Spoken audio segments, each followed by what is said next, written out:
ಎಲ್ಲ ರೈತ ಬಾಂಧವರಿಗೂ ನಮಸ್ಕಾರ. ಪ್ರತಿ ವರ್ಷದಂತೆ ಈ ವರ್ಷವೂ ಸಹ ನಮ್ಮ ತೋಟಗಾರಿಕಾ ವಿಜ್ಞಾನಗಳ ವಿಶ್ವವಿದ್ಯಾಲಯ ಬಾಗಲಕೋಟೆ ಈ ವರ್ಷವೂ ತೋಟಗಾರಿಕಾ ಮೇಳವನ್ನು ಇದೇ ತಿಂಗಳು ಅಂದರೆ ಡಿಸೆಂಬರ್ 21, 22, 23ರಂದು ನಮ್ಮ ವಿಶ್ವವಿದ್ಯಾಲಯದ ಮುಖ್ಯ ಆವರಣದ ನವನಗರದಲ್ಲಿ ಬಾಗಲಕೋಟೆ ನವನಗರದಲ್ಲಿ ನಮ್ಮ ತೋಟಗಾರಿಕಾ ಮೇಳವನ್ನು ಹಮ್ಮಿಕೊಂಡಿದ್ವಿ.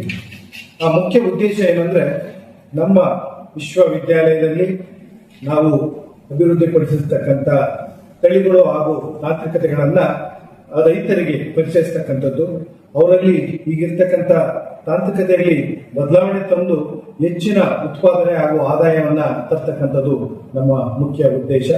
ಈ ದಿಸೆಯಲ್ಲಿ ಈ ವರ್ಷ 3 ದಿನಗಳ ಕಾಲ ತೋಟಗಾರಿಕಾ ಮೇಳವನ್ನ ಹಮ್ಮಿಕೊಂಡಿದ್ದೀವಿ. ಈ ಮೇಳದಲ್ಲಿ ವಿವಿಧ ಹೊಸ ಹೂವಿನ ಬೆಳೆಗಳ ತಳಿಗಳ